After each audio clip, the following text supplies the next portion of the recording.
Ito ang latest weather update.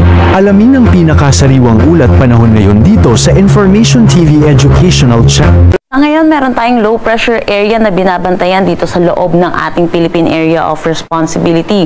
Huling namataan sa lang 290 kilometers west ng Ambulong, Tanawan City, Batangas. Kung makikita po natin, nakabilog po ito ng orange at kung makikita natin dito sa ating legend, ang orange po ay medium po.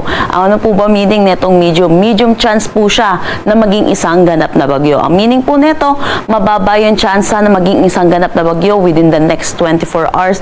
Pero hindi natin inaalis ang posibilidad na maging bagyo ito sa mga susunod na araw.